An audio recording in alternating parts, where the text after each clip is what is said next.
Arrancamos, señoras y señores. Bueno, hoy me toca empezar a mí. Hoy mi recomendación barra análisis eh, va a ser de un videojuego de Wii, de una saga muy conocida. De una saga que ya tiene muchísimos años, que apareció en la primera PlayStation. Hoy les voy a hablar de y recomendar Silent Hill Shattered Memories, o Memorias Fragmentadas, que es un juego del año 2009, entre 2009 y 2010 en todos sus lanzamientos, que salió para las plataformas de PlayStation 2, para Wii y para la PlayStation portátil, la PSP. A ver, este Silent Hill tiene la particularidad de no estar dentro del canon, o no estar dentro de lo que vendría a ser de lo que vendría a ser la saga principal, sino es que es una especie de reimaginación, es como un reboot, se puede decir. Porque reimagina toda la historia de vuelta, a pesar de que tiene todos sus personajes. Y es más o menos lo que la premisa del primer Silent Hill. El personaje Harry Mason deambula por el pueblo de Silent Hill en este caso. Sufre un accidente y cuando se despierta busca a su hija que estaba con él.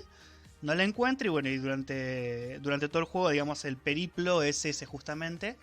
Es el de recorrer el pueblo y bueno, interactuar con otros habitantes de Silent Hill en la búsqueda de Cheryl, de su hija. Tiene unas mecánicas bastante particulares porque este es uno de los juegos que, a diferencia de las otras entregas, en este juego no combatimos, no hay escenas de combate. Todas las escenas en las que se nos presentan enemigos, lo que hay que hacer es huir. Digamos así que tiene completamente cortada lo que serían las secuencias de lucha, porque apuesta tal vez un poco, yo diría que apuesta un poco más por la exploración, eh, por el resolver algunos acertijos o puzzles que no son extremadamente complicados, pero bueno, ahí están. Es una historia que a lo mejor está un poquito más desarrollada que lo que vendrían a ser en los Silent Hill anteriores o de la saga canon, por así decirlo. Eh, y bueno, a ver, como opción, para mí la mejor opción para este juego, la mejor versión dentro de las tres plataformas en las que salió en su momento, es la de Wii, por una cuestión de que los controles por movimiento son bastante más intuitivos. También se puede jugar perfectamente tanto en PlayStation 2 como en PSP. De hecho, yo lo jugué también en PSP y reconozco que está bastante bien, digamos, optimizada lo que es la jugabilidad. Pero sí, la verdad que se disfruta muchísimo más que nada porque Harry Mason lleva todo el tiempo en la mano una linterna. Y digamos que el Wiimote hace de linterna para poder apuntar, mientras que con la palanca del Nunchuk nos movemos y bueno, y el resto de los botones para hacer el resto de las interacciones. Tiene un desarrollo de personajes muy interesante. Creo que bastante más profundo se podría decir que en las otras entregas. Si bien es una reimaginación, es un reboot, sigue siendo eh, digamos, a ver, son los mismos personajes, pero están como un poquito más trabajados, porque es como que el lado de como que se le ha prestado un poco más atención a la narrativa, o a la calidad de la narrativa, o de la historia en esta entrega. Así que, a ver, el estudio es Climax, ¿qué más le puedo decir? Es un estudio que en ese momento era relativamente nuevo, pero tiene en su haber, por ejemplo, Silent Hill Origins, que era era el juego que era precuela a todos los anteriores, que tuvo bastante éxito, un juego que está dentro de los mejores valorados de, que está dentro de los mejores valorados eh, en la saga.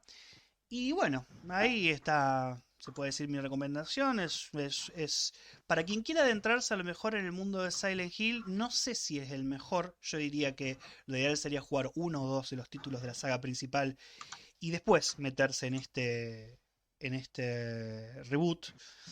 Por una cuestión de que a lo mejor después, si uno después agarra la saga principal, se puede encontrar un poquito perdido o puede encontrarse un poquito desconcertado. No solo por todo lo que es la parte argumental, sino también por lo que, digamos, serían las mecánicas jugables que son bastante distintas, digamos. Así que, pero bueno, ahí va mi recomendación para quien quiera. Está disponible, obviamente, como ya le dije, en esas tres plataformas. Se puede conseguir tranquilamente en formato físico, si no, se puede hacer con emulación también, consiguiendo, bueno, eh, las hizo Guiño Guiño, como todo el mundo conoce. No vamos a especificar más, pero bueno, todo el mundo me entiende.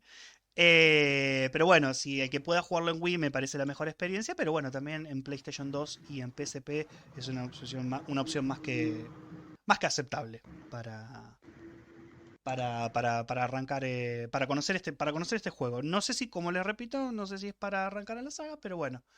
Pero al que le guste una jugabilidad relativamente sencilla, sin muchas complicaciones, pero una buena profundidad argumental y desarrollo de personajes, les va a gustar mucho.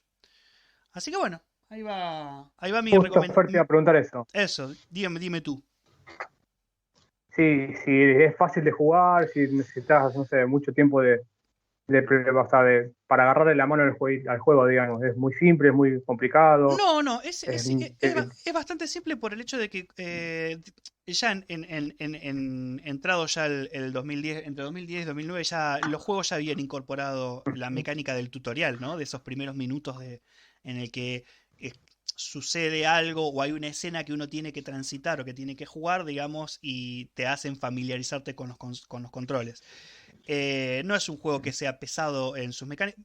Más que nada porque las mecánicas son relativamente simples. Es mucho de exploración y en los momentos de tensión y de peligro hay que huir. Pero bueno, como te digo, ujú. la mejor alternativa es jugarlo con los controles de Wii, que son los controles más intuitivos en los que más se disfruta. Así que, pero sí, diría que es que es que es fácil, no es complicado. Así que Bueno, se pueden meter tranquilamente en esta edición de la saga Silent Hill. Así que bueno, ahí va mi recomendación para esta semana. Igual, como siempre, vamos a dejar los enlaces, toda la información, como siempre. Así que ahora vamos a pasar. ¿Qué sigue? ¿Qué sigue? Vos, Guille, vos nos traías un cómic, Sí, sí. una novela gráfica, se podría decir, o no sé si es un tomo. Va, el formato no lo recuerdo muy bien si era Hoy, una miniserie, creo. Dinos. sí, sí. En este caso, bueno, nada, saludarlos como siempre.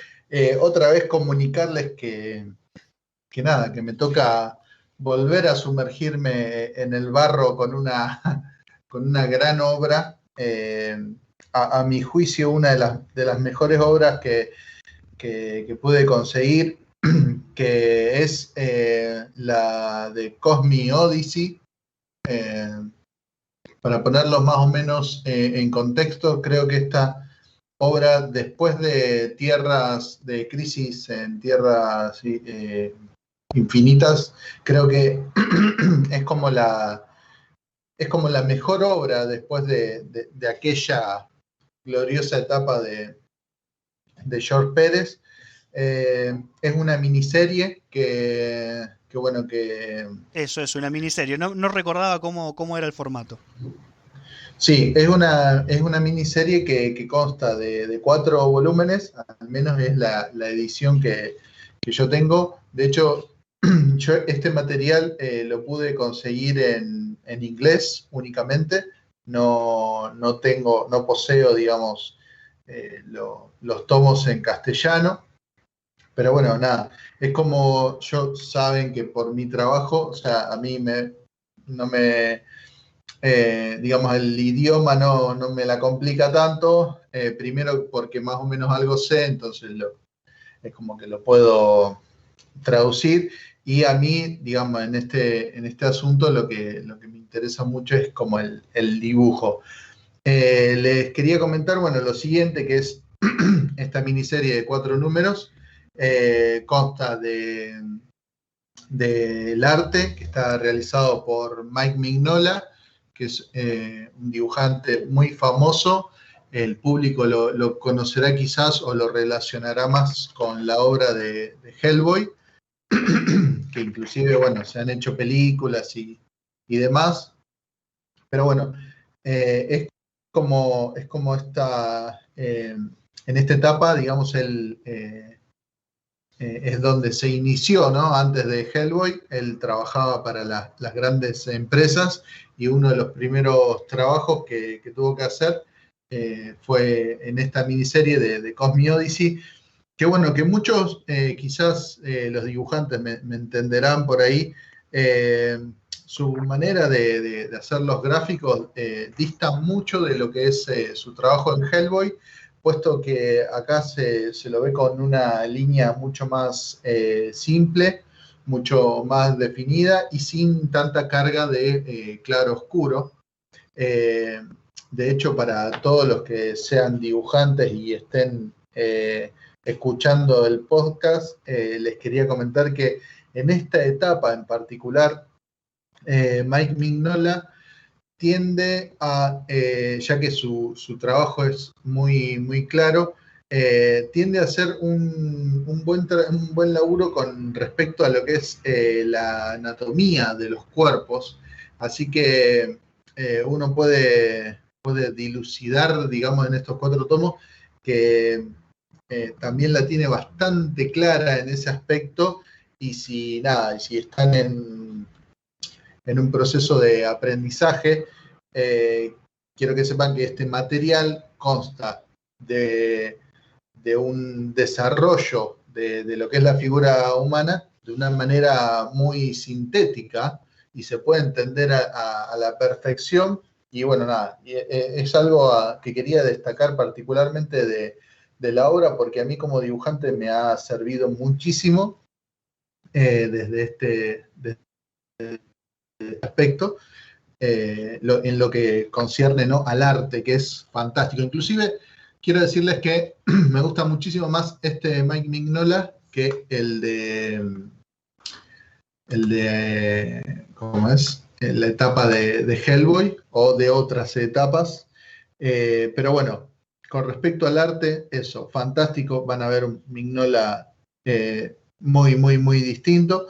El guión está realizado por Jim Starlin, del cual no tengo muchas otras obras para comparar, pero bueno, en lo que concierne a la historia, más allá de lo que ha hecho el guionista, creo que Mignola sabe muchísimo a la hora de la narrativa y ha logrado crear tensiones dentro de la historia que son fantásticas. Yo les voy a resumir, para no contarles bien todo, de qué va la historia. Bueno, hay como una especie de amenaza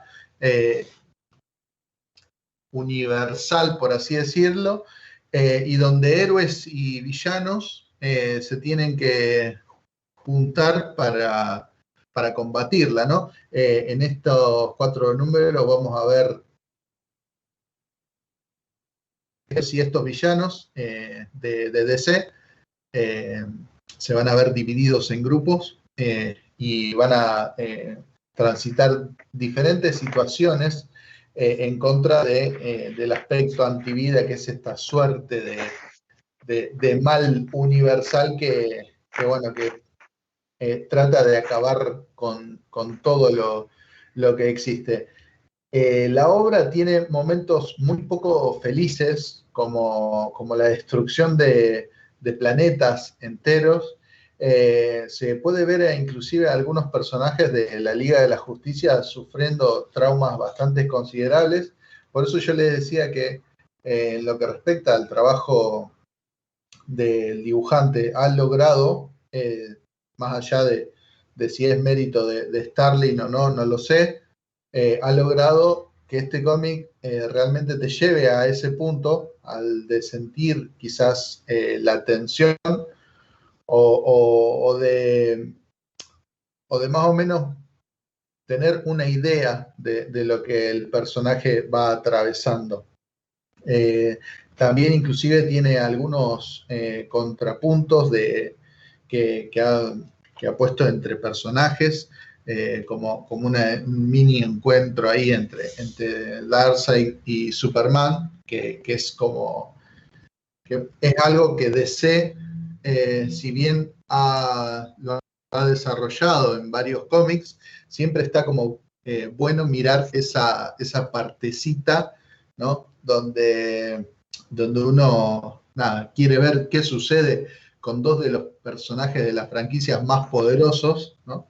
Entonces, bueno, hasta trae como unos momentitos de humor también, si se quiere, e inclusive uno puede también llevarse un poco más claro el panorama con respecto a lo que es el mundo de Darkseid, el mundo de Nueva Génesis y todos sus personajes, con Grandfather, con Orión, cómo está particularmente dado el contexto entre ellos, siendo que hay parentescos y tal. Y bueno, la obra, yo debo decir bueno, que tuve suerte, como ya les había comentado. Esta es una edición que atrevo a decir que es bastante similar a la original, porque no tengo sello editorial en ninguno de los 4 tomos. El precio unitario es de unos $3.50 y unos $4.75 canadienses. Yo lo conseguí a través de un sitio web. Se ve que esta le pertenecía a alguien que o los trajo de afuera o no sé cómo los consiguió. La cuestión que yo lo conseguí en una suerte de reventa. Así que bueno, ya hace algunos años, por un monto equivalente a unos 500 pesos, pude conseguir toda la obra, que bueno, inclusive fue un golazo, digamos, para mí, porque yo antes de tener toda la colección completa, iba recopilando algún que otro tomo que me iba encontrando por ahí, y nunca, digamos, tuve la suerte de tenerlo todo completo. O sea, si bien creo que llegué a juntar 3 tomos cuando surgió la oportunidad, directamente compré los 4, ¿sí? Eso hizo bueno, que me quedaran 3 repetidos, pero bueno, porque la obra realmente vale la pena. Para mí ha sido un material de estudio totalmente necesario, y que bueno, y que la historia garpa bastante. No es, digamos, algo que no deba ser tenido en cuenta. Y creo que hasta ahí va mi recomendación del día de hoy. Si la pueden conseguir, creo que ahora existen unas ediciones de tapa dura donde inclusive está todo el material mucho más completo. No creo que yo lo consiga, pero sí, si alguno tiene la posibilidad de tenerlo, bueno, sepa eso, que es una historia que está bastante bien narrada, ya sea tanto de parte del guionista como del dibujante. Van a ver un Mignola diferente, que tiene un plus para mí en lo que es figura humana, porque es como en sus inicios él se preocupaba por dibujar todo. Entonces está quizás todo detallado y a su vez sintetizado, porque su trabajo siempre fue un poco más sintético. Y bueno, sea cual sea el precio al que esté hoy en el mercado, realmente vale muchísimo la pena tenerlo. Así que bueno, creo que hasta ahí fue mi recomendación para el día de hoy. Sí, una pena que a lo mejor que esté un poco descatalogado, que sea un poco difícil de conseguir. Creo que sí, obviamente, para este tipo de material que ya es, más allá de que es clásico, es muy antiguo, hay que recurrir, para tenerlo en formato físico, hay que recurrir, digamos, a lugares o a librerías especializadas. Pero bueno, porque seguramente viene de importación. Pero bueno, es como decís vos, Guille, yo coincido. Es una obra a la que realmente vale la pena buscar, o sea, hacer el esfuerzo de buscarlo y tratar de conseguirlo. Eh, Más que nada al que le interesa, al que le gusta el mundo de DC, que le gustan esas grandes miniseries digamos, con una historia Sí, épica. Y con Mignola, obviamente. El que claro, le yo interese Mignola también. quería hacer esa salvedad. Sí. Claro, quería hacer una salvedad que quizás hace algunos años atrás, como vos bien decís, Fer, estaba un poco descatalogado y no se conseguía esta obra, pero sé que hubo algunas reediciones hace muy poquito donde está toda la obra completa, e inclusive creo que hasta incluía extras, que bueno, que ya de por sí yo no las conseguí, pero creo que hoy es como más fácil que en ese momento en el cual yo quiero comentarles al público, como decía Fer, al no encontrarse uno era como que nada, ahí iba alguna compra y venta o alguna comiquería y daba con quizás algún número salteado. Y bueno, nada, era como que era la única oportunidad que uno tenía para Sí, sí. hacerse del material. Así que bueno, nada, eso. Si pueden, consíganlo, que se consigue completo. Ya no es tan difícil como antes. Y nada, y espero que seguramente les va a gustar, porque Sí, sí, sí. ustedes saben que el universo DC quizás trae otras propuestas, a diferencia de Marvel. Y bueno, No, no, pero y por lo general garpa, sí, digamos. sí, Es un contenido que es se disfruta. una muy, muy buena obra. Bueno, ahí está la recomendación de Guille de esta semana, la Odisea Cósmica, el Cosmic Odyssey de Mike Mignola y Miller. Así que bueno, ahí va la recomendación de cómics de esta semana.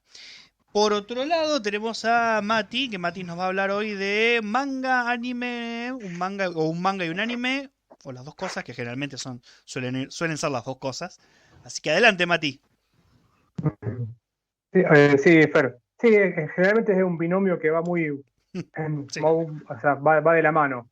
Manga, anime, generalmente, bueno, en este caso traigo uno que es un manga del género acción, aventura, es un shonen, ¿sí? Y a lo mejor lo han visto, se llama, la traducción acá llegó a Latinoamérica como Los Siete Pecados Capitales. El nombre japonés sería Nanatsu no Taizai, pero bueno, es más fácil decir Los Siete Pecados Capitales y Sí, bueno, ¿no? Que Nanatsu Taisai. Aunque no me salió mal, ¿eh? Nanatsu, Nanatsu. Nanatsu no Ay, Taizai. vamos a comentarle acá a la Claro. audiencia que Bueno, el único que conoce y estudió japonés verdaderamente es Mati, por eso es el que se encarga de estas secciones en particular y sus recomendaciones van siempre por el mismo lado. Continúe, señor. claro. Bueno, no, la sinopsis más o menos de lo que trata la historia esta es, hay siete pecados capitales que vendrían a ser como una especie de grupo malvado que quieren derrocar a un rey. Obviamente los soldados de ese rey, un grupo selecto que serían los soldados sagrados, los sacros, logran evitar eso. Al evitarlo, son desterrados estos siete pecados capitales, estos siete guerreros, y se pierden, digamos, ¿sí? En el olvido. Pasan 10 años y estos mismos guerreros sacros que en su momento defendieron al rey hacen una especie de golpe de estado y toman el poder ellos. Entonces, al tomar el poder ellos, la princesa, que es la más chica, digamos, ahí del rey, logra escapar y dice, bueno, los únicos que le pueden hacer frente a estos guerreros sacros son los siete pecados capitales. Pero como hace 10 años que nadie los vio, los tiene que empezar a buscar uno por uno.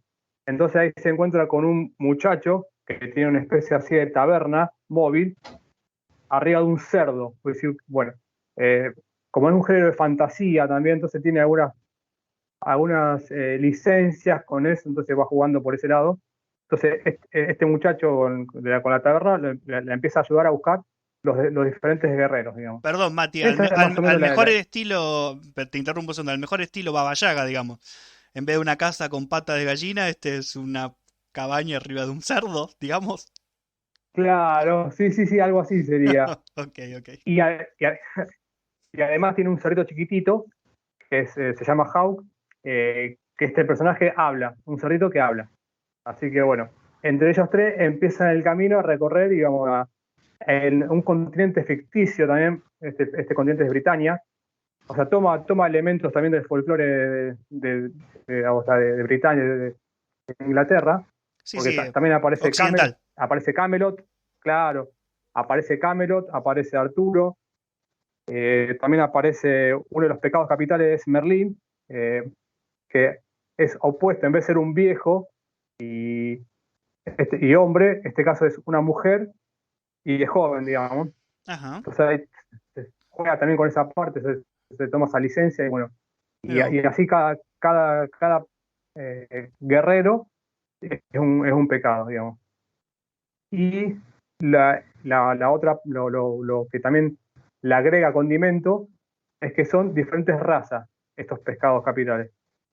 Porque hay un gigante, tenés un elfo, un rey elfo, tenés un demonio, un hombre, o sea, obviamente el humano, y me estaría faltando, bueno, y hacía uno más, digamos. Eso más sería la sinopsis de la historia. Ajá. Después salió el manga. Sí, te escucho. El manga salió. Perdóname que te pregunte. No, perdón, el anime. El No, anime, claro. Me parecía. Claro. Sí. Después el anime se logra. Yo lo vi por primera vez, digamos, en Netflix. ¿Sí? A través de la plataforma Netflix. Hay 5 temporadas ya. ¿Sí? Lo bueno es que tiene algunas cosas fallidas, digamos, la tercera temporada, cuarta. Es como que la animación empieza a decaer. Pero bueno, son cosas que suelen pasar, digamos, por una cuestión de tiempo y otras cosas. Así que la animación en sí no es muy alta esas temporadas, pero bueno, sirve para la historia, digamos. Ajá. ¿Y en papel, Mati, en el manga? ¿Tenés idea dónde se puede conseguir? Sí, ¿Vos, si alguien lo está editando actualmente? sí, obviamente, como todo manga, a nivel Argentina, le edita Ibrea. Ya. Yo no sé, sí. Qué raro.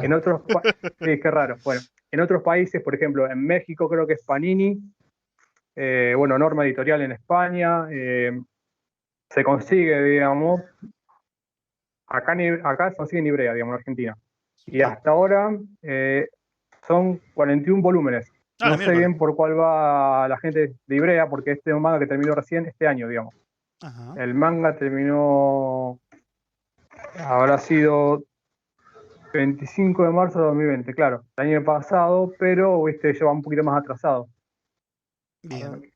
Y como siempre te pregunto, Mati, que sos el que sabe, Sí. ¿qué recomendación haces? ¿Por dónde arrancar en esta propiedad intelectual, digamos? Esta historia, pero ¿en cuál de los dos formatos? ¿En el manga o en el anime? ¿Qué te parece lo más accesible? Mira, la ventaja que está el anime está en Netflix, está las 5 temporadas, eso es lo bueno.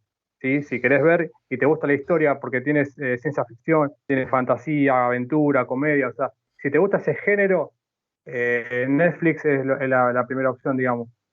Y por una cuestión gráfica y narrativa, me gusta mucho más el manga, digamos, ¿sí? Ajá. Y Sí, se sí. puede conseguir digital, digamos. Bien. No, yo siempre te pregunto esto por una cuestión de que el público a lo mejor no conoce, más allá de que después dejamos enlaces de referencia para que puedan consultar de lo que hablamos. Viste, a ver, según según cada uno, cuál es la mejor alternativa, porque como todo, hay algunas hay algunas obras que Sí. son mejor arrancar, digamos, a veces incluso por una adaptación que por la obra original o a veces al revés. Entonces, por una cuestión de qué es lo que te parece mejor para que la gente se enganche o que le pueda parecer más atractivo. Así que bien. ¿Algo más, Mati? Mira, ¿Que nos quieras yo vi comentar las primeras 2 temporadas. La calidad gráfica es excelente, digamos. Sé que. ¿Hola? Sí. Ahí está. Sí, te escucho. No, Perdón, Mati, se nos cortó un segundito. Continúa. bueno. Lo que te decía, por si no se entendió bien. Las primeras 2 temporadas está hecha por un estudio. Se ve que al cortar contrato empieza otro estudio diferente, entonces es cuando empieza la calidad gráfica de la animación decae un poquito. Decae un poco, sí. Pero si te gustó la historia, bueno, es cuestión de. Sí, vas a seguir la inercia, digamos. Claro. Sí, por eso. Bueno, muy bien. Bueno, eso sería más o menos mi recomendación. Muy bien. Los siete pecados, ¿así sería la traducción en español, dijiste? Los 7 pecados capitales. Los 7, Nanatsu a no secas. Taizai. Sí. Mira, así a secas, como se conocen ordinariamente. Bueno, Mati, muy bien. Ahí está la recomendación del manga y del anime de esta semana de aquí, de nuestro experto en el mundo nipón. Así que bueno, nuestro programa de hoy, que ya vamos a arrancar. Vamos a arrancar ya el tema de hoy, que es, lo adelantamos un poquito al principio, que es Akira, el manga y el anime del señor Katsuhiro Otomo. No sé si lo dije bien, Mati, vos cualquier cosa me corregís. Bueno, ¿Cómo dijiste? Katsuhiro Otomo, lo dije bien. Vamos. Este no es tan difícil. Kanpeki, dirían en Japón. Ah, Sí, perfecto. muy bien, muy bien. Bueno, a Pancho ver, para los amigos. Pancho Tomo para los amigos. Bueno, a ver, nosotros vamos a hablar un poco de nuestras impresiones de lo que nos parece esta hora, porque obviamente quien más o menos escuche este podcast seguramente está un poquito introducido en estos temas y conoce obviamente porque es una obra de culto y de referencia a la hora de no solo del manga, sino del anime. Bueno, una película post-apocalíptica que no sé si tiene tantos visos de cyberpunk, pero creo que tiene más. Creo que el género o el subgénero se encasillaría más por post-apocalíptica. Una película vieja, desde el año 88. Y es obviamente, como les decía, un exponente, hablando concretamente de la película, es un exponente, digamos, inmenso de la capacidad que tienen los japoneses para hacer anime, porque realmente es una de las películas que no solo la calidad de animación que tiene es excepcional, es brutal, hay unas secuencias que son increíbles, que estén dibujadas y que estén hechas completamente a mano, porque recordemos que para el año 1988 no existían efectos por computadora, no existía edición digital, era todo un laburo una tarea titánica de cientos de animadores o de un equipo muy grande trabajando en crear obras que tenían un realismo y un dinamismo, una explosividad impresionante. Yo de esta obra en particular, y ahora le dejo paso a mis compañeros que continúen, digamos, sus impresiones. Yo de esta obra en particular rescato, a lo mejor no tanto la parte argumental, tiene una historia que es bastante profunda, por momentos se hace un poco densa, no deja de ser interesante en todo momento, realmente la historia es interesante, pero bueno, tiene a lo mejor algunos altibajos. Yo no conozco la obra original, así que no sé si el traslado fue 100% acertado o fiel, porque obviamente no leí el manga, solo vi las pelis. Pero digamos, rescato esas dos cosas, como digo, que me parecen lo mejor que tiene la película, no solo la parte de animación, sino lo que es la parte artística. Tiene una ambientación, tiene unos escenarios, un nivel de detalle, pero pasmoso. Es increíble lo que son los dibujos, lo que son las ilustraciones de los escenarios, de los fondos, de esa ciudad decadente, sucia por todos lados, con medias cosas. O sea, su lado tiene uno ve perfectamente algo muy parecido a lo que se ve en Ghost in the Shell, partes de ciudades muy donde se ve que la ciudad está muy cuidada, muy limpia, muy pulcra, y otras en los que se ve realmente la decadencia de ese mundo post-apocalíptico. Pero realmente vale muchísimo la pena para el que no la haya visto, no solo por la historia, sino por estos dos aspectos que me parecen los fundamentales y en los que más brilla la película, la Akira, del señor Otomo. Guille, contanos un poquito a vos qué te parece, qué impresiones tenés. Bueno, yo en particular a mí me toca un poco de cerca porque desde una muy temprana edad uno de los primeros cómics que se acerca a mis manos es un tomo, creo que el número 8 de una edición ya bastante vieja, que era una edición bastante chiquita, por la cual conozco una parte de la historia. Así que bueno, nada, desde el vamos, desde esa primera impresión que me dio ese tomito que yo tenía del manga, bueno, me explotó la cabeza ver todos los diseños de las motos, los edificios, que bueno, que poco a poco me fueron llevando a interesarme mucho más por la obra. Recuerdo que había un videoclub cerca de donde yo vivía, que inclusive la persona que era dueña del videoclub era amigo de mi padre, y a nosotros por ahí, como nos conocían, quizás si nosotros queríamos llevar, no sé, éramos chicos, pero si queríamos sacar una película que tuviera algún tinte como más elevado, de, qué sé yo, de gente que se muere o por ahí de extrema violencia, nada, medio como que no sé si como que nos hacía la gauchada, ¿viste? Y nos dejaba llevar. Eran más permisivos. Tenían un tratamiento, claro, un tratamiento VIP, claro, digamos. Teníamos sí. Entonces así que doy con la cajita. Uno antes, cuando iba a un videoclub y alquilaba un VHS, lo único que tenía información era la caja de la película, donde yo la relaciono con la historieta que ya tenía. Entonces dije, esto lo tengo que mirar. Cuando lo vi fue como peor porque fue algo que me fascinó, yo más o menos algo entendía de la historia, me fascinó muchísimo cómo está encarada la película, todos los temas. Quiero hacer una salvedad porque inclusive la película, más allá de la trama, trata cosas que hoy están en boca de todos, como por ejemplo el bullying. De hecho, a Tetsuo le hacían mucho bullying. Exactamente. Qué sé yo, hay temas que si bien se dan en la trama, digamos, del motivo de por cómo se dan, también te dejan en claro quizás alguna que otra enseñanza,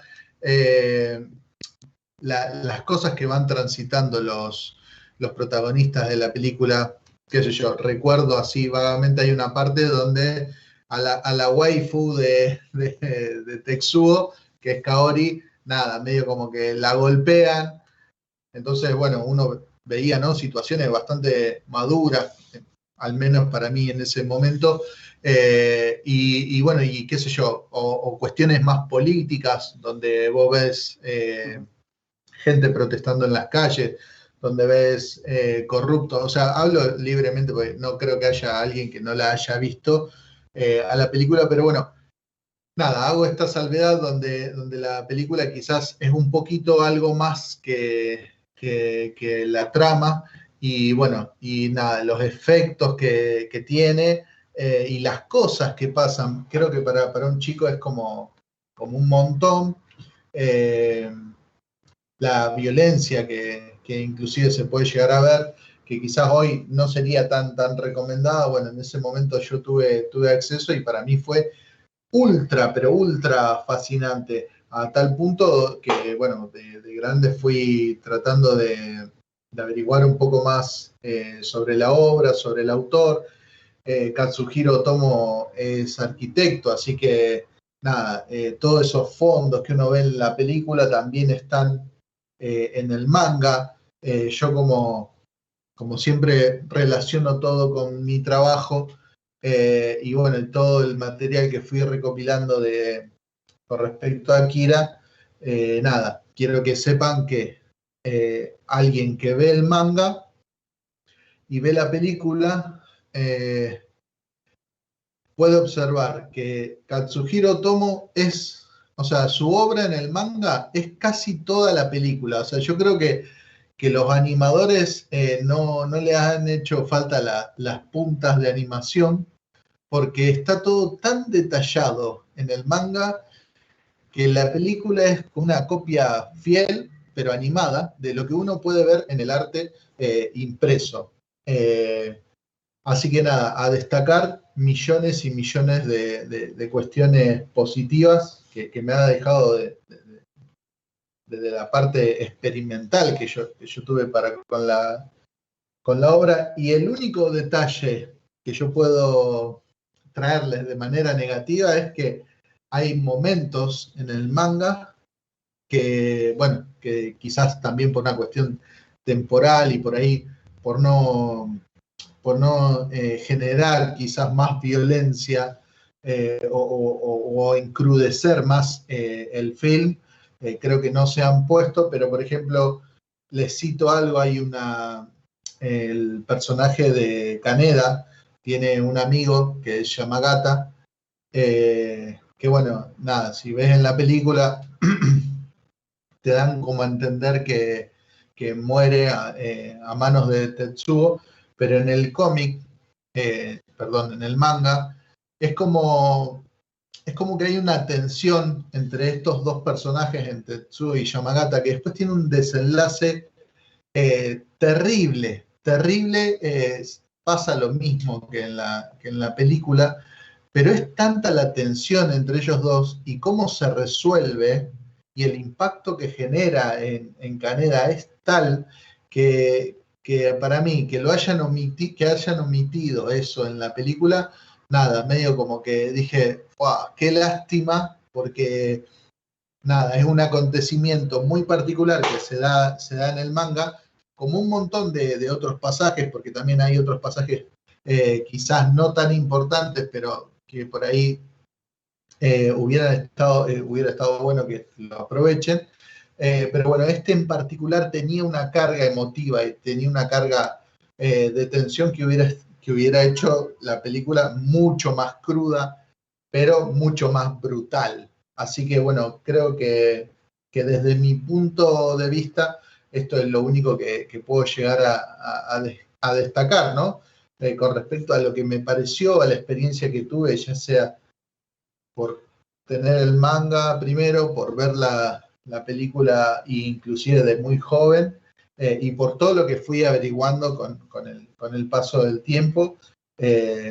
Así que nada, lo último, y más o menos lo cierro, sos dibujante, no podés no conocer la obra de Katsuhiro Otomo, porque no solamente el hecho de que la historia tenga un peso significativo, sino que el arte que ha sabido producir, yo creo que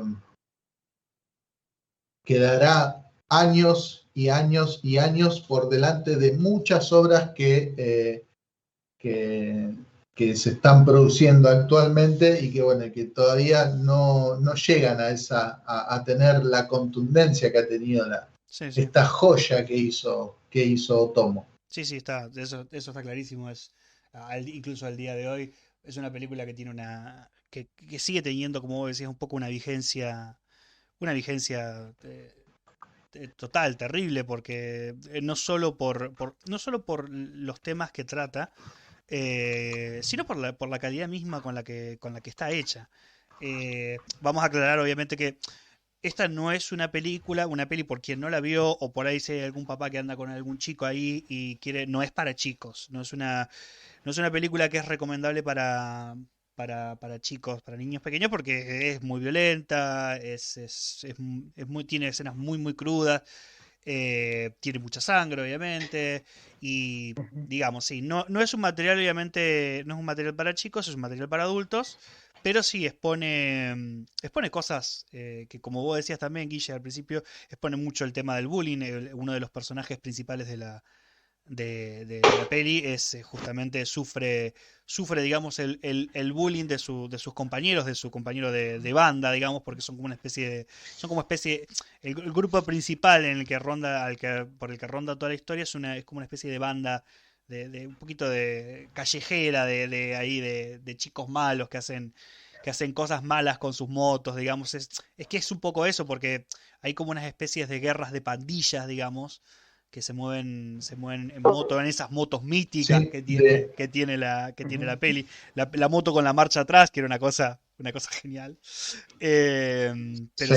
Pero sí, De sí. hecho, quería hacer una salvedad, creo, para Haga. ponerlos en contexto, y creo que es algo que justo une esta clasificación que vos le pusiste de post-apocalíptica, es que la historia transcurre en Neo-Tokio, Neo o sea, Tokio. que no transcurre en Tokio, que es en Neo-Tokio porque ya ha habido un acontecimiento que es como una especie de explosión bueno, que la van a poder ver al principio del film. Sí, una tercera guerra por mundial.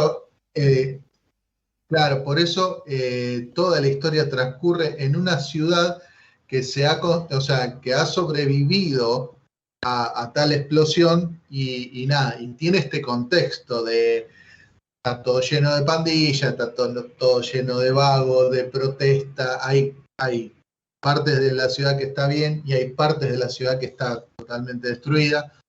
Así que bueno, nada, eso calza, digamos que creo que es clave eso que sucedió para que encaje y encuadre en ese contexto de post-apocalíptico. Sí. Mati, contanos un poquito vos qué te parece. Sí. No, mira, yo la peli la vi en su momento, lo primero que tuve a mi alcance fue la película, después vi el tomo que comentaba Guille, no, y la verdad que como dice, o sea, es lo que pasa en el tomo, pasa en la película, y es muy real eso, la verdad que el trabajo de los directores o de la gente del estudio de animación, la verdad que la tuvieron fácil en ese momento, porque la verdad que estaba muy bien logrado. Y la música también, a mí me gustó mucho la música que tiene. Me recuerda mucho a las películas de Estudio Ghibli, que para la época también estaba ahí medio haciendo la competencia sana, obviamente, pero competencia al fin. Y me recuerda mucho esa parte, esa música instrumental, los coros de fondo, que el ambiente que genera eso. Y obviamente el trasfondo político que también está las protestas, las pandillas, hay todo como especie un universo que creó Katsuhiro que la verdad que es envidiable. Y otra cosa que también me gustó mucho es que en Japón, después de la segunda, después de la bomba, es como que ellos tomaron esta película como un ícono para salir adelante, digamos, ¿sí? Y la verdad que la película es increíble, o sea, y después hubo un antes y un después en el mundo occidental con el tema del anime y el manga, porque gracias a esta película es como que se despertó un poco el interés en los lectores y digamos que claro. hay que agradecerle a Akira que existió, digamos. Sí. Igual... Sí, continúa, Mati, perdona. No, que igual no es que fue un furor en cine, es decir, porque por ejemplo que en Estados Unidos, obviamente como todas las cosas que pasan en el mundo, si primero no pega en Estados Unidos, es muy difícil que los otros países traten de imitarlo. Entonces cuando llegó a Estados Unidos, obviamente, tuvo unas ciertas trabas al principio, que solo se exhibieron en algunos cines, entonces eso generó como que la popularidad que agarró fue también un poco de culto, pero sin embargo sirvió como para abrir las puertas a los mangas que siguieron después, que después vino toda la bola de Ghost in the Shell, como decía acá, no me acuerdo el nombre, de Masamune Shirow. Masamune Shirow. Después vinieron Dragon Ball, Caballero, y fueron llegando los otros, gracias a que Akira golpeó la puerta y dijo, hey, acá estamos nosotros, y bueno, nosotros diría, los japoneses. Claro, sí. Sí, diría que... Perdóname, diría que sería, a ver, no sé si la puerta de entrada de lo que sería el anime a Occidente, no sé si diría que es para tanto, pero sí se puede, porque a ver, ya había producciones anteriores que ya habían cruzado el charco, pero estamos hablando a lo mejor de series de animación que si bien eran populares, esta, digamos, Akira representa un poco... lo que vendría a ser la elite, se podría decir, lo que vendría a ser la elite de la animación japonesa, o sea, ese género o ese subgénero que, digamos, en el que se podría encasillar este tipo de porque realmente son superproducciones, digamos, sería el primer super anime, la primera super película realmente de triple A, que abre las puertas, digamos, al mercado, no solo del consumo de lo que vendrían a ser series regulares o series de anime, sino ya a largometrajes y a producciones mucho más importantes con un corte ya digamos, superior o que tiene un nivel superior, digamos, a la media de lo que se producía y se exportaba desde Japón al resto del mundo, ¿no? Sí, sí, sí. Igual tiene muchas cosas por ahí detallando, pero es que se hace larguísimo, si no, No, no sí, nos vamos sí. a pasar de lado. Ya entramos ya en la recta final en los últimos 10 minutitos, así que Sí, ahora pero vamos a desglosar por un ejemplo, poquito yo que... tengo la memoria, por ejemplo, de una escena en la cual es como que se revienta una persona delante de o sea, ese grado de violencia no había en otros dibujos, digamos. Sí. Entonces eso también fue Claro. un No, no, quiebre. no, no. No, no, Un claramente quiebre. fue Japón diciéndole al mundo, nosotros sabemos hacer esto, muchachos. Sí. Y vos ves la película hasta el día de hoy, y bueno, es la parte de esa, hay una parte, bueno, donde una persona recibe unos disparos, que Ah, es sí, sí, sí, como, sí, terrible.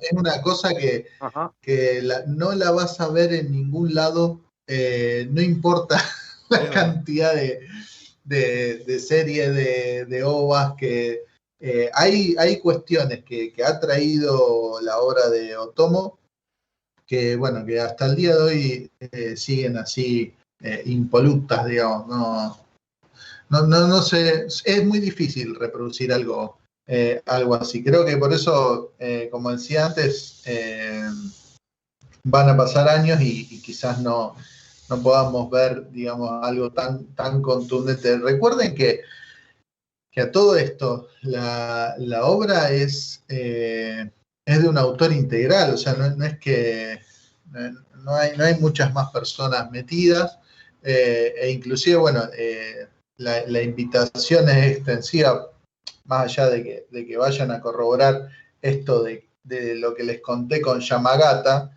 pero bueno, cuando vean el manga, si lo van a ver o quienes lo puedan tener, van a ver esto que yo les digo, que el arte que está en las publicaciones, esta publicación que estuvo del 82 al 90, creo que fue, es prácticamente las puntas de animación para la película. Ajá. Es la misma calidad gráfica.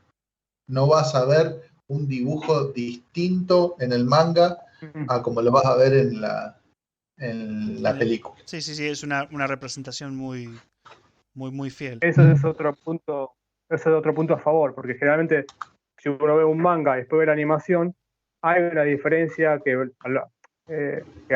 beneficia, digamos, como ha pasado con, no sé, un ejemplo, en Caballero del Zodíaco, Saint Seiya, el manga tiene una calidad gráfica, y cuando ves el anime decís, no, pará, acá hay diferencia. Y la verdad que también es ese punto que dice Guille, vos ves el tomo del manga y ves la película, no hay diferencia alguna. Eso también es un punto importante, por eso Sí, sí, es lo no. que es, digamos, Claro, no sufre, sí, no sufre de esa, sí, la alteración. de esas diferencias que tienen a lo mejor de un formato a otro que, bueno, sí, justamente, mira, Caballeros del Zodíaco, bueno, podríamos decir también Sailor Moon, que se nota muchísimo, no vamos a decir que ni mejor ni peor, pero simplemente distintas, digamos, que a lo mejor pueden chocar un poco a la hora cuando uno quiere aproximarse o profundizar un poco más en digamos, en la obra. Pero sí, sí, es una... Bueno, justamente el programa de hoy dedicado a Kira es más que nada nuestra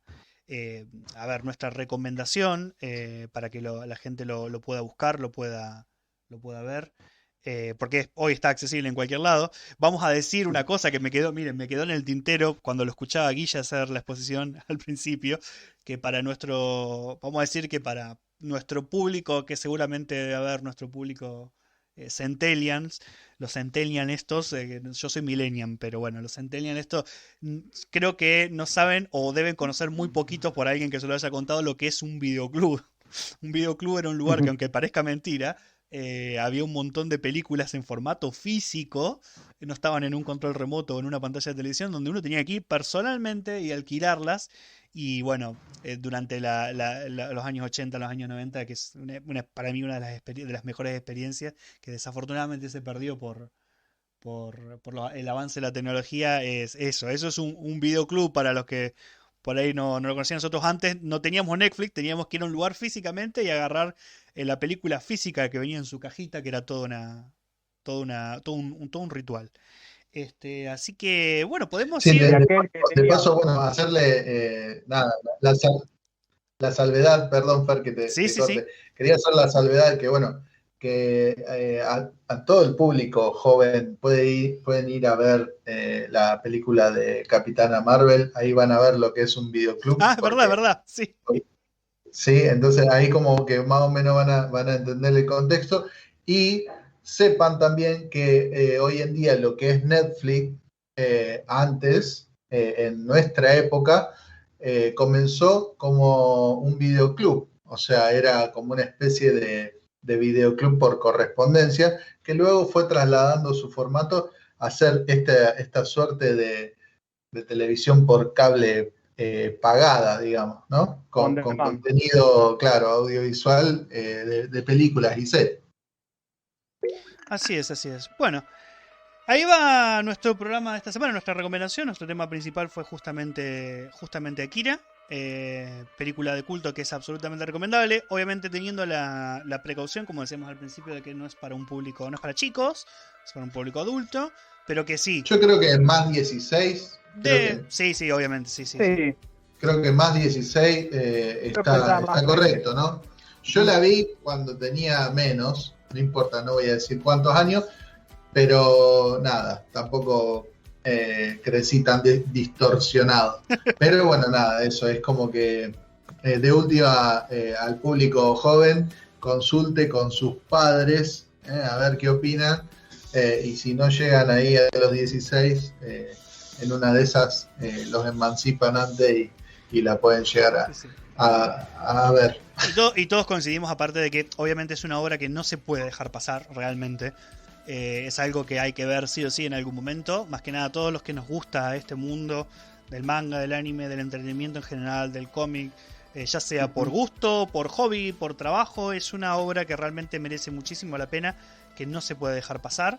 Y que bueno, ahí está nuestro programa de esta semana, y ojalá que les guste. Como siempre vamos a dejar links para ver la información de cada uno de los temas. Bueno, está en Netflix, hoy actualmente se puede conseguir en Netflix. Y bueno, les agradecemos haber estado con nosotros. Les dejamos las redes sociales tanto del podcast como de cada uno de nosotros, y ya nos vamos despidiendo. ¿Qué le parece? Sí. Muy bien. Yo quería hacerle la última recomendación con respecto al podcast. Gente, si van a nuestros links de iVoox, recuerden que el Chrome suele, si tiene algún bloqueador de, sí, verdad. publicidad o algo por el estilo, suele no activar el play del programa, así que nada, desactívenlo porque de lo contrario no lo van a poder escuchar. Mixcloud anda directo, pero bueno, hacemos la salvedad del iVoox porque bueno, nada, nos han dicho que por ahí era como que lo ponían, no arrancaba, bueno, era esa cosita nomás para que la tengan en cuenta. Chrome tiene eso. Una salvedad. Sí. Una salvedad a la salvedad de Guille. Yo tengo la aplicación del iVoox y la bajé directamente de la app y no tuve problema. O sea que si tenés problema para verlo en el Chrome, te bajás la aplicación y directamente ahí ya también. Sí. O desactivar el tema de. Sí, en celulares no aplica. En celulares no aplica. Desde el celular se escucha directo, sin problema. Así que gente de los dispositivos personales. No hay ningún problema. Desde un navegador, con el navegador Chrome, obviamente, el único problemita que puede haber es que a lo mejor el bloqueador de anuncios puede joder un poquito la reproducción. Y si no, obviamente, también tienen la alternativa de Mixcloud que funciona perfectamente. Así que bueno, muchachos, nos despedimos hasta la semana próxima. ¿Qué les parece? Sí. Muy bien. Hasta luego. Hasta luego. Chau. Chau.